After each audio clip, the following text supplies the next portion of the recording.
I'm very delighted that we begin our Wednesday gatherings by asking individuals in our community to share a little bit from their own tradition as words of gathering. And so today we've invited a wonderful student here, Zoe Mirza, to lead us in words of gathering. Zoya? All right, assalamu alaikum, everyone. Can you all hear me fine? Good, okay, all right. So my name is, perfect, thank you. My name is Zoe Mirza. I am in the last semester of my MDiv degree in chaplaincy. I am a hospital chaplain as well as a student chaplain at CTS as well. In terms of about me, I'm a Muslim and Islam is my religion. And I was thinking that I would do or sort of recite or read a poem by a poet, an imam, and is an author, Imam Ammar al-Shukri. He has written a poem about friends in Islam and basically describing the way of living for Muslims, right? So for Muslims, we believe in, in the day of judgment, the hereafter, and that this world is temporary. Do all your good deeds here, you'll be rewarded in the, in the hereafter or akhirah, all right? So this is no music, but this is some poem. I'll try to do justice with it. All right, here it goes. I don't know any friends that are better than the friends that you make based on Islam. They adorn this earthly existence because their actions to you are refined by divine instruction. When they speak the truth. When you make a mistake, they forgive. When they hear rumors about you, they verify. When they assume the best of you. When they see you, they ask peace and safety for you. When you're sick, they visit you. When you sneeze, they ask mercy for you. When you're with them, they advise you. When you are in need, they assist you. When you visit them, they host you. When you entrust them, they fulfill their trust. When you're wrong, they correct you. When you pass away, they pray over you. When they remember you, they seek mercy for you. On the day of judgment, every set of friends will be enemies except for you two and those like you. If they enter paradise before you, they ask about you. And if they're allowed, they intercede for you. It is more than ride or die. It is ride and die, and then ride again. And I just have prayer or sort of like an affirmation, which I feel like that we need these days, and then we like to, no matter what, what is happening to us in this life. So turn to God in your weakness. He will come to you with his power. Turn to God in your poverty. He will come to you with his richness. Turn to God in your humiliation. He will come to you with his honor. Prayers and blessings for all of you. So good to be here. Thank you. Thank you so much, Zoya. Those were beautiful words to start off our time together. My name is Kim Schultz, and I am the Coordinator of Creative Initiatives here at Chicago Theological Seminary, and we are so happy to see everyone here today, and thank you all for joining us for this very big day that our friend Wajahat Ali is here. We are very excited. Waj has published a brand new book called Go Back to Where You Came From, and other helpful recommendations on how to become American. And it is a delightful book, as I have already dug into it, as I'm sure many of you have as well. And the big news is we're giving away copies of it today. So for those who are around at the end, stand by for the big winners of the book giveaway at the end of today. So we are so honored once again to host Wajahat Ali. Waj was the keynote speaker of last year's interreligious spring lecture, if you recall, and he gave a wonderful talk on keep hope alive, but tie your camel first. I'm not quite getting that exactly right, but that was close enough there. So some of you may remember that. It was a stellar talk, and we had him with us last year. And this interreligious lecture recently, FYI, has been renamed the Andre Lacoque Interreligious Lecture here at CTS, and it is scheduled this year at March 15th. Waj will not be with us this year, but we do have Laura Lamonic, who will be speaking at the Lacoque Interreligious Lecture. So please plan to join us. But back to Waj. Waj is funny, and I think brilliant, and I think necessary for our times. And Waj will be talking and reading from his new book. But before I properly introduce him, I just wanted to share a bit from last year's lecture that might kind of launch us. So hold tight. And hopefully everyone can see my screen. What happens? Trump, 2016, a slap in the face. What a slap in the face for the rest of us, that millions of our fellow Americans were perfectly fine with the Muslim ban. Where millions of our fellow Americans were perfectly fine with the man who said Mexicans are rapists and criminals, who said that we come from shithole countries, who talked about urban warfare and urban crime, who said there are very fine people on both sides of Charlottesville, right? The first ad that dropped, his first YouTube ad that dropped, people forget, was all about the Muslim ban. The first executive order after he was elected was the Muslim ban. And then lo and behold, in 2020, 11 million more people voted for this man. And those demons of white supremacy that have fueled and helped co-create this country, they die hard. That black beating heart of white supremacy still beats. And what we're witnessing is the death rattle of white supremacy. And the death rattle of white supremacy has transformed into a death march. And so now you say, Wajahat, we are witnessing climate change. We are witnessing a just completely dysfunctional government where white supremacy is mainstreamed and literally storms the Capitol and kills 5 people. Hold, please. We're witnessing Derek Chauvin's trial, where most likely... Great, sorry about that. I thought we would just show that clip as a lead-in to Waj for what we are facing today and what his book and the importance of his book says in terms of where we are as a country, and truth be told, where we were last year and where we are this year. And I'm sure Waj will get into that. But to let you know briefly about Waj, that he is a new kind of public intellectual. He is young, he is exuberant, he is optimistic, and he is funny. He has not given up on his vision of a truly multicultural America, free of fear, hate, and bigotry. He is a columnist for the Daily Beast, co-host of the Democracy-ish podcast, and author, as I mentioned, of the recently released book, Go Back to Where You Came From, and other helpful recommendations on how to become American. He is also the tired dad of 3 kids. So please, if you would, welcome me virtually in welcoming Wajahat Ali. Thank you, everyone. Thank you, Kim. Thank you for that very lighthearted introduction. I'm glad we just went, it's like a nice little appetizer. White supremacy, death rattle of white supremacy. I'm like, oh my God. And I thought we started with kids and Legos, but let's just start with white supremacy. Why not? And also, like last year, Kim asked me how to pronounce my name. And I said, imagine taking out a katana and just going, Wajahat. And so each time she says my name, just notice her eyes. She's picturing violence. I could tell she's like, Wajahat. I really try hard every time. Go fast. Wajahat. Yeah, Wajahat. And I'm like, that's very impressive. So A- to you. My job here is not to bore you. Kim told me, I just do what Kim tells me to do. She said, speak for 15 minutes, and then we're going to do a Q&A and talk about whatever you guys want to talk about. So I think it's, like I've said before, I'll say again, boring an audience is a sin in all world religions. I think you get to hell in the afterlife, like Zoya talked about in the day of judgment. Allah will ask you, did you bore the audience? And if the answer is yes, then there will be mighty grave punishment.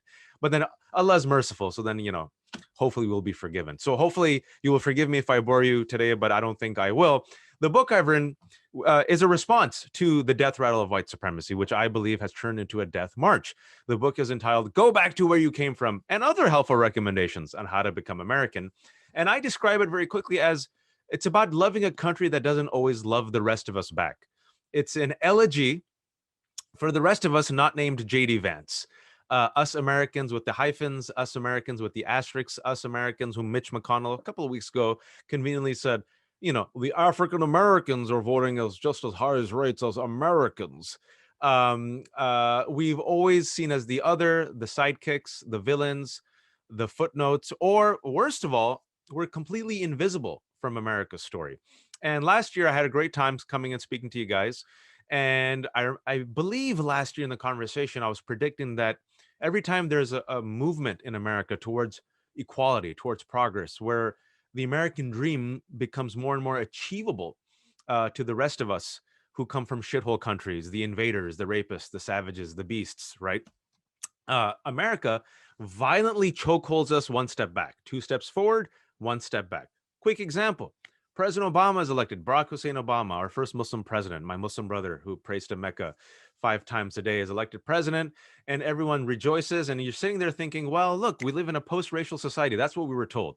Remember that? Every time we were talking about, there's still anti-Muslim bigotry, there's still anti-Black violence, there's still white supremacy. Our country doesn't talk about it, doesn't acknowledge it. I remember in 2008, 2009, people said, listen, darky, be grateful. We live in a post-racial society. We have Obama now.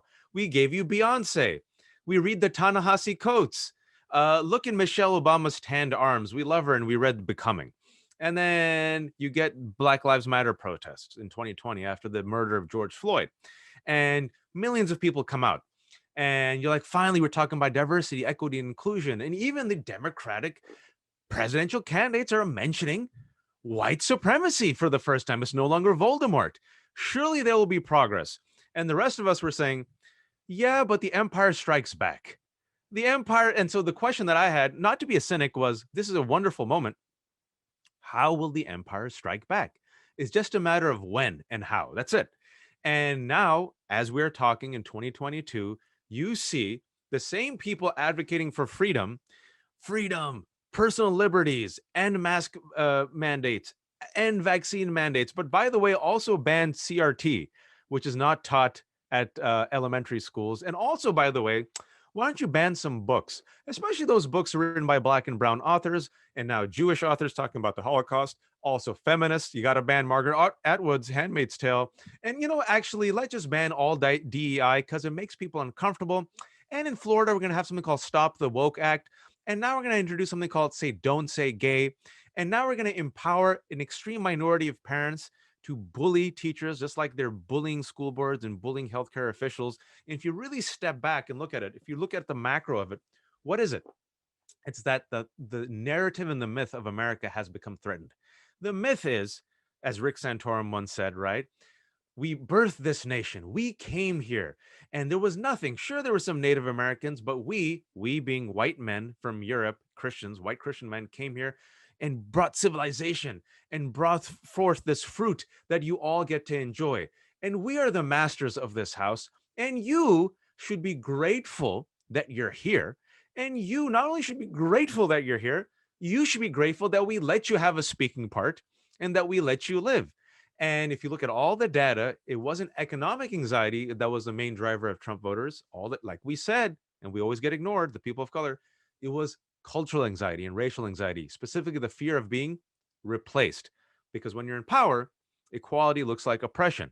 And you see this playing out across the board, politically, culturally, voter suppression, violence against Black lives, rise of white supremacy, the banning of books, is that when the rest of us are trying to stretch and expand this country to accommodate the rest of us as co-protagonists, not protagonists, co-protagonists, as we're trying to expand the movable feast on the table so the rest of us can bring our biryani and kubade next to this mysterious dish called meatloaf, we are seen as being cultural invaders. And so this book is How Do You Love a Country? Is about how do you love a country that treats us as both citizens and suspects, both us and them, and how we can confront the very real demons and challenges, which I name in the book. I'm not a wide-eyed, naive optimist, but then we could still have hope. I hope I make the case for hope by the end of the book through sharing some very culturally specific stories. And it's not a memoir, it's not a history lesson, it's not a cultural book. It's a nice bouillabaisse of a book that I know confuses some people at first, but I'm like, just go along for the ride. Just trust me. And so meatloaf is often very mysterious, Catherine Irwin. So in the book, I talk about you know, how it is to be the other, right? And oftentimes when you've heard this conversation, how young how young is it? How old should a child be when they really learn about racism? Like, you know, maybe it's too young for them to learn about these issues. And I say, I learned at the age of 5 when I was dropped off at Child's Hideaway Preschool, where my parents thought it'd be hilarious not to teach me English, because who needs English in the Bay Area, California? They decided to name me Wajahat to blend. And, you know, I dropped off at Child's Hideaway. The preschool was literally called Child's Hideaway. And my parents, being these like old school immigrant parents, did not give an F about integration. Like people joke, you know, our parents burned the boat when we came. We integrated. My parents brought the boat inside the home. They named me Wajahat, didn't teach me English. And they literally dropped me off at Child's Hideaway. And then later on, I was so traumatic because I had no idea where I was going. And these 2 women just picked me up and took me away. And my parents were waving at me from the door. I'm like, oh, what's happening? And then I remember couldn't speak English. I was the only brown kid. You know, I thought everyone was brown at that time. We used to speak Urdu in our home. So here's this brown, fat, shy kid, Muslim kid, token brown guy, token Muslim guy, left-handed. And I said this before last year, that the left hand is only used to do one thing in Islam. You can guess. In Asian cultures, only one thing. I used to wear husky pants. I talked about that at length last year, the trauma and the pain of husky pants. And so, as you can tell, I was not the hero of the story. And even though I grew up in this family with, you know, a lot of love and was very proud of their Islamic traditions and being South Asian, you internalize that you're the other. You learn it. I think you learn your place in the American hierarchy in the streets and in school. In school is where you learn your place, where you belong. And you look at the billboards, you look at the movies, and I loved movies and TV shows in the 80s and 90s. Never saw someone like me as the protagonist. I was either cannon fodder, I was a terrorist, I was an ally of a terrorist, I was a wannabe terrorist, you were the wife of a terrorist, or you were a goofy sidekick in a cab driver. That's it. That was your role. And you internalize it to the point where I remember I went home one day and just goes to show you what a dork I was. I was 6 years old. I'm like, I'm me, Mom. I want to change my name to an American name. And she's like, okay. And I'm like, I want to change, it'll be a W name. And you can change my name to Wilbur. Of all the names, I chose Wilbur. Why did I choose Wilbur? Because we were reading Charlotte's Web. And Wilbur was such a lovable character. And so my mother's like, your name is Wajahat. Don't ask me again. That was like blunt knife. And then I went home. I'm like, all the kids eat meatloaf. How come we can't eat meatloaf? And I'm like, we're Pakistani. We will eat biryani. We will never eat meatloaf. And then, you know, I'm like, can we celebrate Christmas? I was like 5. My mom's like, Christmas is a holiday invented by white people so their children could get presents. We are a Muslim. So then she went and murdered all like the fairy tales. She killed Tooth Fairy that night. They killed like the Easter Bunny. And so growing up, you internalize being the other. You know, you always want to fit in. No one wants to be like the outlier. No one wants to be I'm the unique minority, right? No, you want Jennifer, the really pretty girl, to look at you, and you want Chet and Travis to invite you to eat meatloaf at their home. And what was interesting is the book traces the journey. I call it the Create Your Own Superhero Origin Story, right? The book has 10 chapters. And from the title, you can tell it's like a kind of tongue in cheek where go back to where you came from, but other helpful recommendations how to become American, like a memoir as a self-help guide where I am your Virgil taking you on this tour of how it feels to be the other in America, where the whiteness, I call it the whiteness, another term for white supremacy, is our common foe. And I hope by the end of the book, I make the case that white supremacy is the common foe for all of us who are trying to achieve the American dream for all of our children. And I try to make it clear in the book that, and I have to spend a paragraph on this because I know you guys, you know, have dealt with this. Every time you talk about white supremacy, it's a trigger word. Why are you attacking white people? What have white people done? So I spend some time talking about, I'm not against white people. In fact, some of my favorite people are white people. Moderate whites are my favorite whites. In fact, many model minorities, a myth I try to crush in the book, want to be white. We chased whiteness. We still chase whiteness. We don't want to replace you. We want you to invite us to the party, to eat meatloaf and take out and wear our shoes in the home, which is something I always wanted to do but couldn't do in my home. I don't do it, by the way. I was raised well. I'm a good Asian. But like, you know, we talk about white supremacy as a system, as a paradigm, as an ideology that has infected every aspect of American society, politics, law, criminal justice system. And if we really want to achieve the American dream, we have to then confront it, acknowledge it, use a scalpel, and dissect that corrupt, if you will, organ from the body of the American politic, or else it all falls apart. And with the 3 minutes I have left, because I don't want to speak too much, Kim said to read some of the books, and I hate reading parts of the book, not because I'm ashamed of it, because it oftentimes gets boring.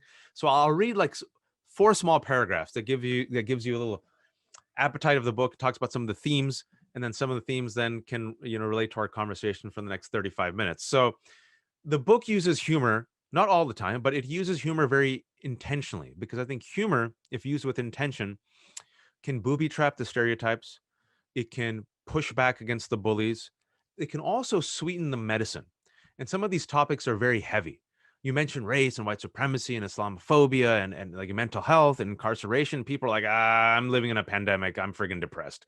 So humor allows you to, it shows that, the studies show that people release endorphins when they laugh, and they become more receptive to otherwise hostile ideas. And my response in this book is oftentimes, I mentioned this last time, is that people of color often, we act like Daffy Duck, rightfully so. All this crazy crap happens. We get gaslit. And so you get angry, you get upset. And if you ever watch those cartoons, the anvil always falls on Daffy Duck's head. I'm like, why can't we be Bugs Bunny? Because if you pay attention to those cartoons, young children, go Google Looney Tunes and Bugs Bunny. This is for the old timers like myself who knew every pop cultural reference in the Super Bowl last weekend. And the kids are like, what's Dre? Like, just Google it. Google it and leave us alone, child. Let us enjoy this moment. Bugs Bunny is always sitting in his bunny hole, relaxing. If you notice that, he's not bothering Elmer Fudd or Yosemite Sam. They're always chasing him. And the way he responds is he uses humor. He gives them a kiss on the cheek. He plays with them. And the traps that they set for him, he uses against them. And at the end, he gets the last laugh, the last word, and he eats the carrot at the end of the episode. So I want us to get the last laugh, the last word, and the carrot, and eat the carrot at the end of the episode. The book begins. I tried to have some stylistically creative choices in this book. It's not written as a traditional memoir, like Once Upon a Time, and I give you an arc. I wanted to mix it up for fun. It begins with these lovely hate mails I get every day. These lovely, just beautiful, unsolicited recommendations on how I can become American. So I'll just read 2 of them, because these are literally the 2 mails I get almost every day. So this is fan mail number 1. Well, actually, first of all, I say introduction. Assalamu alaikum. Peace be upon you. Fan mail number 1. Go back to where you came from. My response: Fremont, California? I'd love to, but I can't afford the rent. I'm priced out. Damn you, tech overlords. Cursed be my fate. Oh, if only I had listened to mother and become a doctor instead. Silent weeping. Thank you, though, for the helpful recommendations. Fan mail number 2. Why don't you shut up and go F a goat, you Muslim terrorist? Always with the goats and camels. Why limit my options? 2 legs good, 4 legs good. But no, thank you. I'm happily married to a woman. Also, it's Muslim terrorist. Unless you're referring to muslin, which is a versatile cotton fabric originally hailing from Mosul, Iraq, and typically has not been associated with overt acts of violent extremism. Nonetheless, I appreciate the helpful recommendation. So it's like a slap in the face and how we respond to the slap in the face. And, the reason why I'm going to take an extra minute here, because I'm talking to CTS, and we can actually talk about God and theology, which is nice, because oftentimes you can't talk about religion or spirituality in public spaces without like asterisks and conditions. And the book also does, it talks about being Muslim and the war on terror. And we've talked about that before. We can talk about it again, the Muslim moderate trope, how to dismantle it. But it also talks about faith. And specifically, there is a chapter which seems to resonate with a lot of people. It's called Avoid Jail. And Avoid Jail is a chapter in which my parents were arrested. And so after 9/11, there was 2 traumas after 9/11, I would say. I was a 20-year-old undeclared senior at UC Berkeley, and I was part of the Muslim Student Association, like I've mentioned before.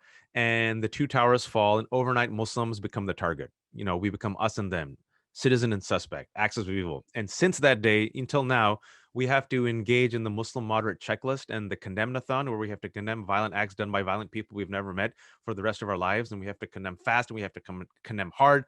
And if we don't condemn, somehow we are terrorist sympathizers. And even when we condemn and condemn fast and hard enough, what happens?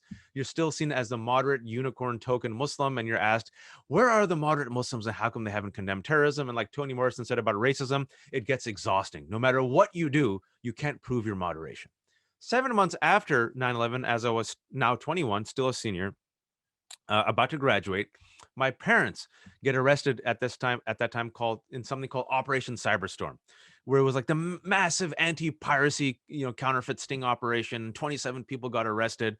And these were my parents, these middle-aged suburban Pakistani Muslim parents who the night before were just doing their Pakistani Muslim routine. My father was making medicine for my grandmother who used to stay with us. My mom had cooked food and was reading a magazine.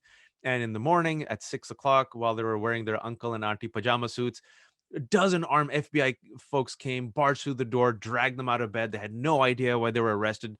Hours later, he got a 30 count indictment. My father read it, almost passed out.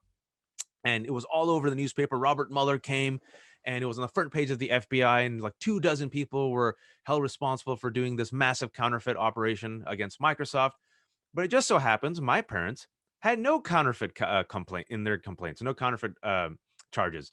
They got swept up because it seems like 2 years earlier, they were doing business with Microsoft for educational software. They had finished the business. They had thought everything was fine. They had moved on with their life.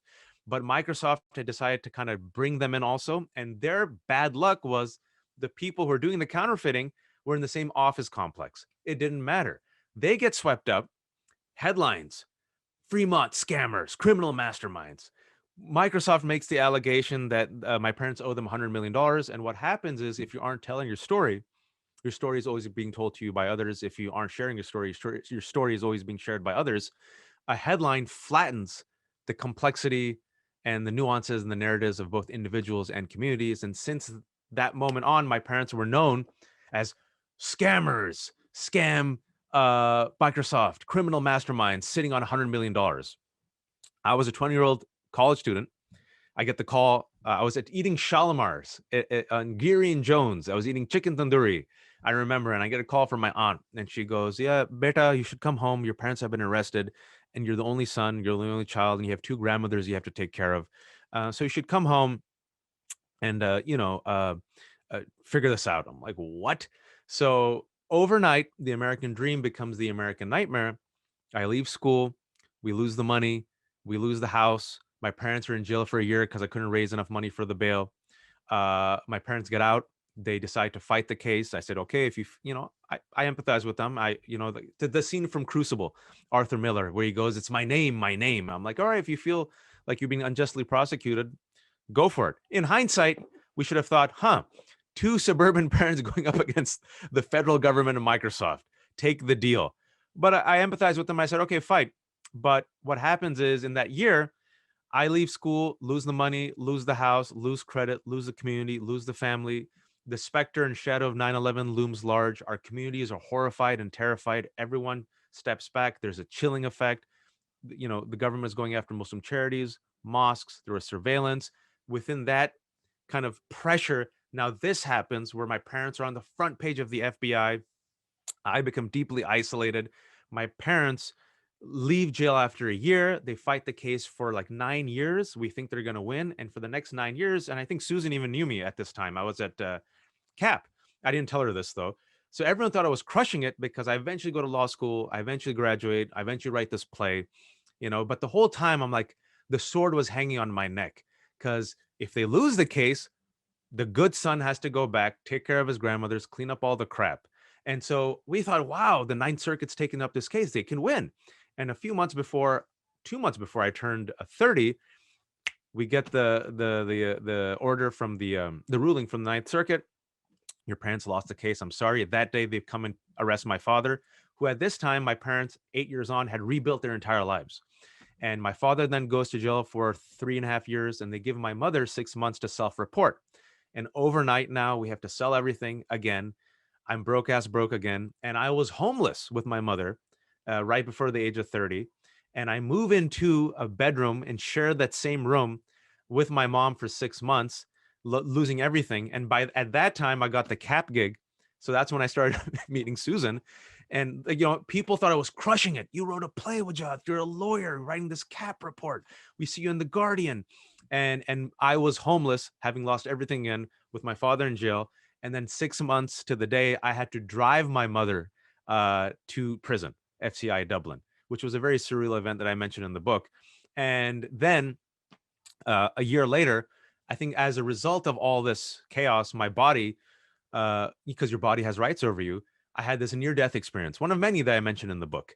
And somehow that near-death experience was one of the best things that happened to me, because a near-death experience forces you, ladies and gentlemen, to analyze what's really important in life. I recommend having a near-death experience, but not dying.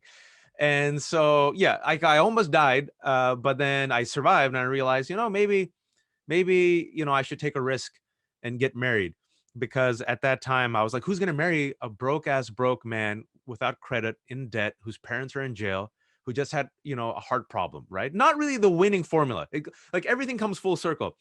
Fat, shy, husky pants wearing kid, you're not really the winner. And so that helped me get married, which then had a plot twist, which allowed me to move to DC. Oh, Billy, 3 near-death experiences. It's in the book.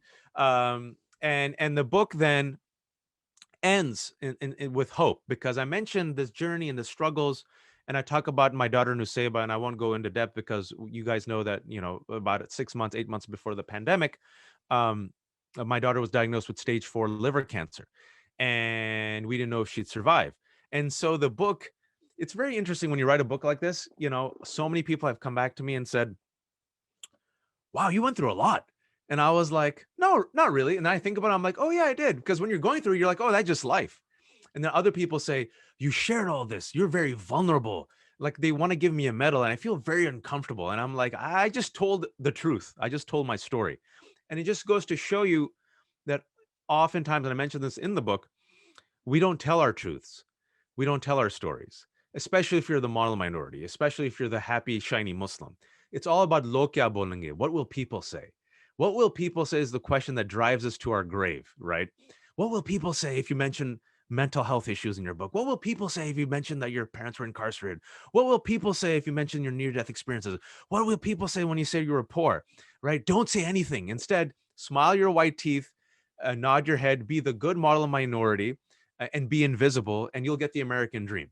And so I've been really amazed by the response in this book, where instead of people laughing and mocking me, I didn't care, but I was worried about my parents, right? I'm like, man, do I really want to expose them to be humiliated again? Overwhelming in the past month since the book has been released, it's been released for 3 weeks. It's been the exact opposite. So many people have said, thank you. I appreciate it. I've also gone through something like this. This was heartbreaking, but heart affirming, because at the end, the book ends with hope. And I talk about, how my daughter went through this cancer, but she survived. And how we, when people say you can't have, don't have hope, what they're telling me is to be cynical and instead invest in apathy. And I refuse to do that, because that means you're being a spectator. And that means you've decided to tap out. And so I try to, the last chapter in the book is invest in hope, as Kim said, but tie your camel first. And I'm trying to find one really tasty section. Oh, here we go.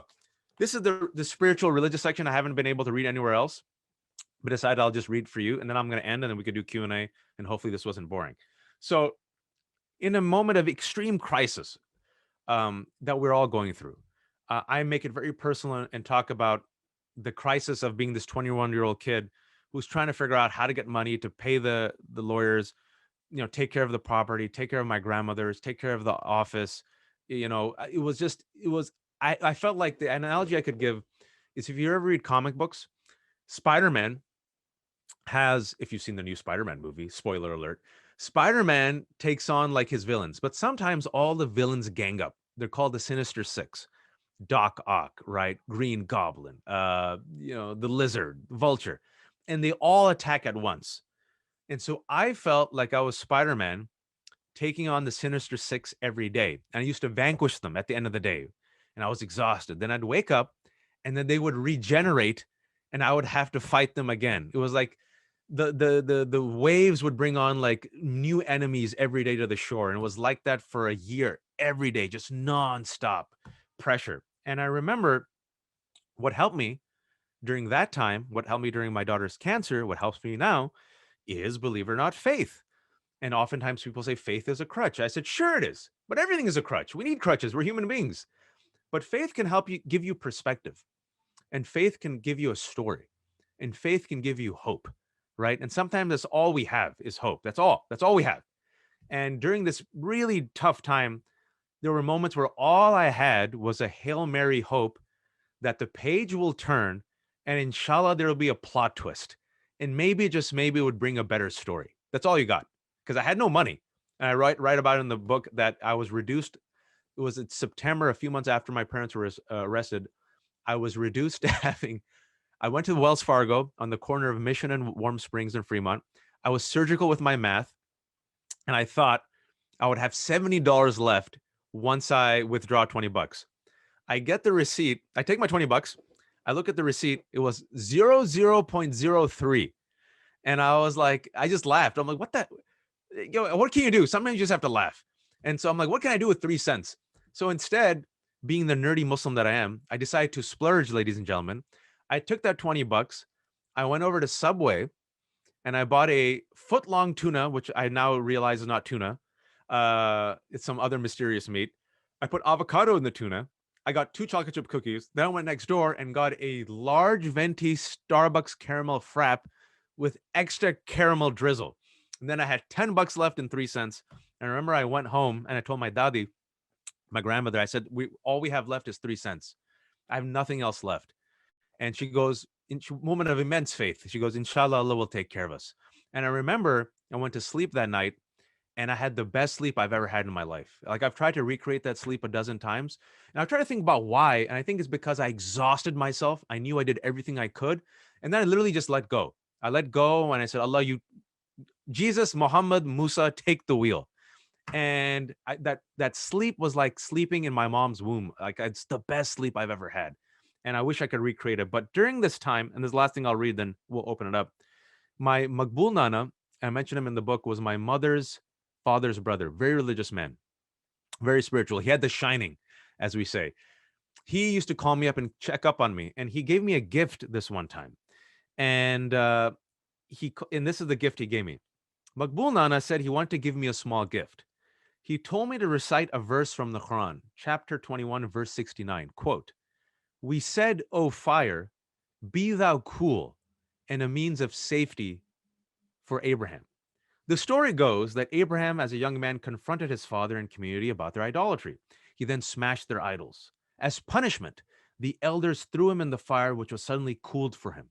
The verse continues, quote, "And they intended for him harm, but we made them the greatest losers."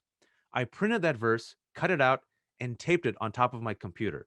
I also found another verse from chapter 47, verse 31, quote, "And we shall try you until we test those among you who strive their utmost and preserve in patience. And we shall try your reported mettle," METTLE. At the time, I felt it was me versus the world. These verses spoke to me. I used them to hype me up. If indeed this was all a test, then I for sure would pass. I talked much longer than I was supposed to talk. Forgive me. All is forgiven, Wash. Thank you. Did I not tell you? Poignant and funny, right? The way you get at the serious subjects, it's I believe a great way that we have of talking about these serious topics and important life-changing things. And I think your book is so good and so funny. You spoke a little bit about it. I'll just throw a couple questions to you, Waj, Yeah. and then we can, if people want to start throwing some questions in the chat, I know that he would love to have a larger community conversation as well. I guess you spoke a little bit about the reactions, but I'm just wondering, with in the last 3 weeks, anything else surprise you about the reactions you've gotten from the book? Yeah, two consistent reactions. Number one, it doesn't suck, which is awesome. Yeah. Actually, three. Number two, people were surprised how funny it was. People were assuming it would be more angry, which is very amusing. So people like, yeah, people are always like, "Wow, it was really funny," and it made me laugh a lot, and I needed it. I needed that laughter. And then the third one, the one that's really powerful, is that many folks who are self-admitted cynics said, "I didn't know the book would be so hopeful." Mm. And I didn't know that it would end on a hopeful note. And it gave me a lot of hope that I needed right now. So that was very nice. The fact that people enjoyed it, fact that people were able to laugh a lot, and they were not expecting to laugh a lot, and they knew they, we were talking about these serious issues, and the fact that they assumed I would end the book on anger and bitterness, which or righteous fury, which is well deserved and earned, but it ended on hope, and they were very very it seems that that's what many people need. And Yeah. also what's interesting is a lot of people assume, I was told this throughout my career, and I mentioned this in the book, write for the mainstream. Your ethnic story will not translate. All that means is take away all the details and the specifics and the religion and the Pakistaniness and the Musliminess, and make it palatable to white people. That's what it was. And I rejected that early on in my career. I've always rejected it. And it's the whites who have really responded, also Desis and African Americans, right? But they're like, I really needed to read this. I really need to hear this. This gave me a very interesting perspective. And, thank you. And then some people are making connections with their, not with themselves, but they're like, huh, oh yeah, my father and my grandfather went through this. Right. And so they're giving the book to other friends to be like, just listen to this. Just sit back and listen. And so that's been very powerful as well. And then when it comes to Desis and Muslims, like I said, my family's Pakistani Muslim immigrants. Many of them are just like, thank you for sharing these stories. Many people do not. And I'm very pleasantly, I mean, it makes sense. Look, the prison industrial complex just eats generations in this country. We incarcerate 2 million people, more than any other country on earth. 20 million people have felonies. So if you do the math, everyone's family or most families intersect with someone who has gone through the system, right? There is a trauma there. Muslims and Pakistani immigrants, overwhelmingly, especially that post 1965 generation, never talks about it. Everything's buried, everything. And so people are like, you air it out, and it's very cathartic. Yeah. And I mean, I've got like 5 or 6 emails from people who said, I have a story. I was incarcerated. This happened to my parents, or this happened to my family. I've just been ashamed to talk about it. Mm. So, there's power in storytelling. I think people need to see, they need to see another story being validated. And they're like, oh, they validated him. Yeah. They listened to him. They respected him. They didn't mock him. Maybe I can tell my story. And that's what's really powerful, is that if the story can inspire more stories. Yeah, that's great, Maj. And there is power in storytelling, and who's telling the stories and what stories are, being put into the mainstream. So thank you for telling your story.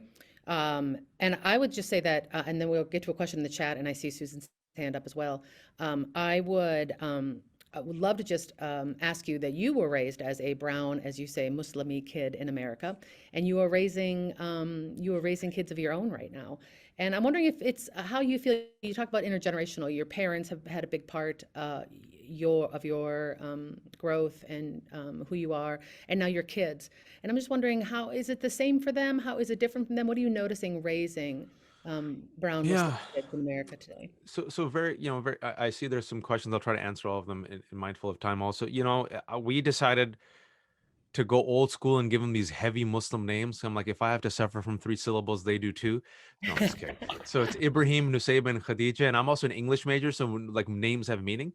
But they're very Muslimy names with meanings, right? And so what we have tried our best to do, my wife and I, we really tried, is to make them proud of who they are, but at the same time, not chauvinistic. That happens in religious communities, right? Oftentimes it's a response to modernity, is that we batten down the hatches and we say we are the best, and you become insular instead of being plural.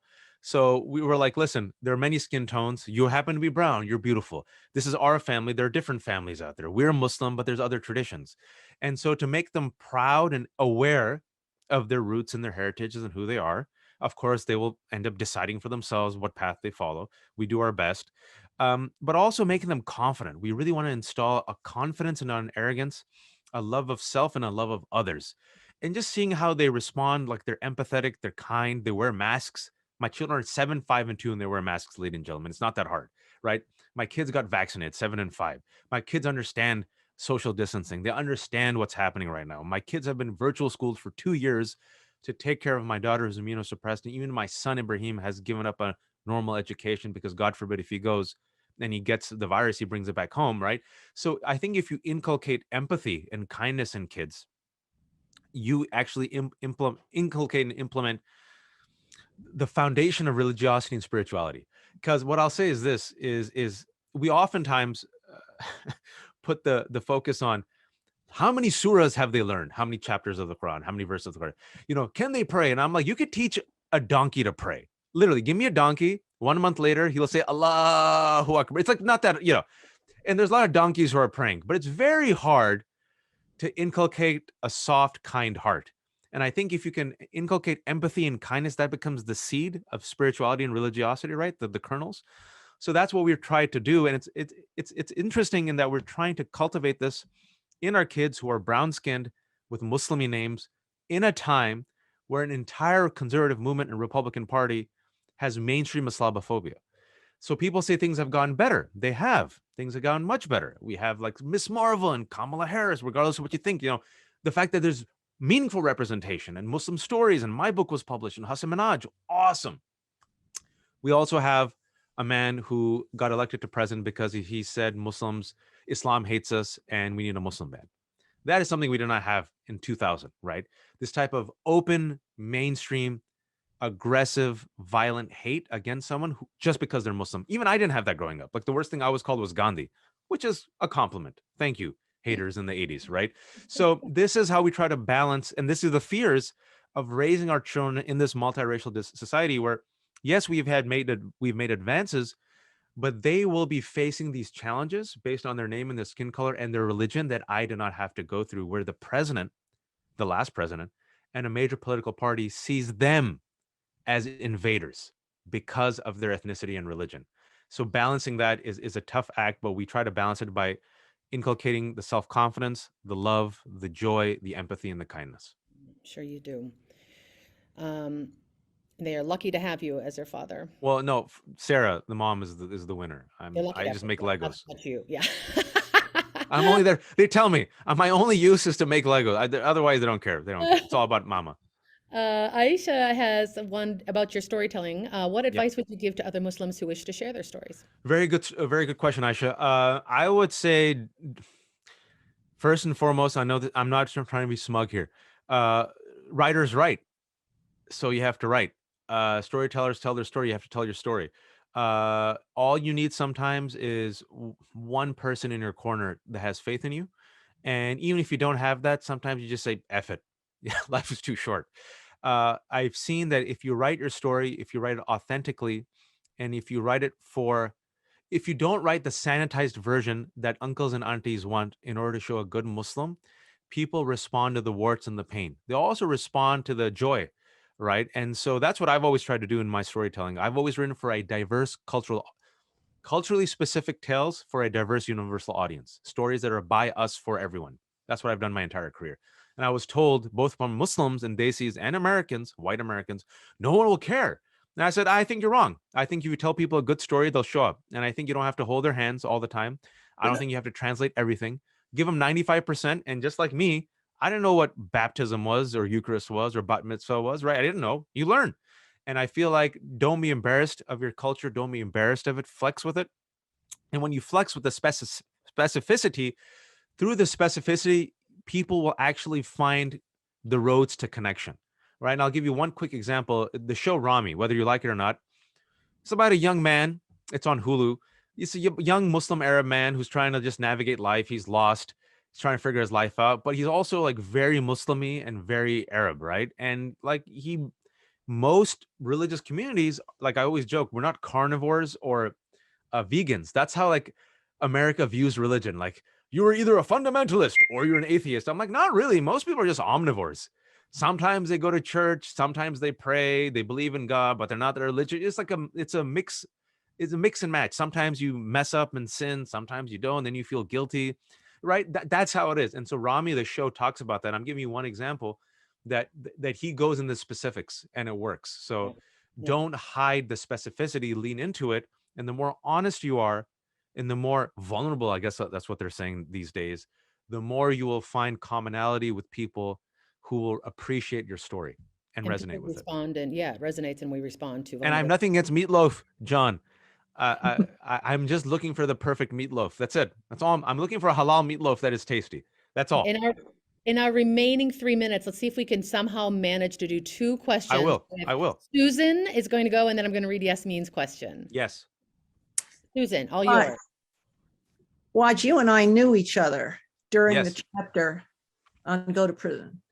And when I read that, I went, because nothing. You didn't tell me anything. And I had a totally white woman, middle-aged lady say, if he had told me, I could have fixed it, which is my besetting sin of, doing that. And I wanted to tell the hearers, the book is an invitation to be brutally honest with yourself. That's a lot of what I got out of it. I was astounded how deep you went. And I know you, and I know you're talented and so forth. I mean, we did talk about you were not yet married. We talked about marriage, and you did There's a lot of marriage talk. You did extremely well on that straw. So good one. But, I recognized we shared an office. Yeah. And you didn't tell me. But I didn't tell anyone. It has nothing against you. You Didn't tell anyone. Yeah, sorry. And that I could have fixed it. What? No, that's what I think you're being so. Thing. No, I think you're being so hard on yourself. I think it's empathy. I think there's several. Let me answer this question. I know we have 1 or 2 minutes left, and I'll get to Yasmin's. But the response of people like Susan, and also a few friends of mine who've known me. I just got this lovely email yesterday. Was, had I only known. And I'm so sorry. And it's weird. My friend said, it's weird to say sorry, but I apologize. I couldn't have done more. I only wish I had known. And I think it wasn't not fixed, but like you could have come to me, and maybe I should have known. Maybe I should have asked. And I always tell people, like, there's no need to apologize. I'm not bitter at all. Like, how would you know? I didn't tell anyone. And I go into the book of reasons why I didn't tell anyone. And my attempts to tell people always failed. So you just close up, right? And then there's also part of you that I think this is important. Sometimes you feel like, my job is just to suffer well, especially in religious communities. My job is to be the noble martyr and suffer well. And then you realize later on in life, you're like, that's very unhealthy and toxic. Yasmin's nodding her head. I suffer well, like especially men. I don't share my feelings. I keep them bottled inside, and I take 10 years off my life, and I die at the age of 65. That's what a man does. That's what we're taught. It's so unhealthy. And I think the book and writing the book and having the response with people is like sometimes, and I mentioned this in the book, it's not weakness. Confronting your demons, your pain, your sorrow is sometimes the hardest things to do in life, but sometimes it's what's the most restorative. And writing allows that process. And to answer Yasmin's question and end it, it is exhausting, Yasmin. It is exhausting. But what choice do we have also? 2 things. Number 1, I try to be proactive. I'm writing my story. And I'm old enough now where I'm just too old. And I just don't give a shit. And I'm just like, this Brian Brian Cox quote I just read. I'm too old, I'm too talented, and I'm too tired. I just don't give a shit what people think, right? So I felt that in my bones. Like, I'm going to write this story, and I'm going to be proactive, and it's for a universal audience. It's an invitation. If you don't want to take it, bismillah. Have a peaceful life. At the same time, I realize that we are an underdog. The system is against us. And there are some spaces where some of us, not all of us, where some of us have the privilege to speak up. Some of us have the ability to do more, have the ability to reach out across the aisle, have the ability to educate the ignorant person, have the ability to sometimes take the arrows. And if some of us have the ability to do that, but it leads to a better future, if it leads to a better outcome, if it means my kids don't have to do it, I'm willing to do that.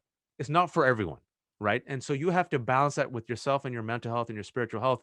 Should I put myself in this position where I take all this crap, or do I need to tap out? And it's fair to take vacations and breaks. I think it's fair to say, because this is a lifelong work. And so it's okay to be exhausted. And when you get exhausted, and I mentioned this in the book, I said this last time, I'll say it again, it's important for us to consciously and deliberately invest in joy, because that narrative of martyrdom, I'm sick and tired of it.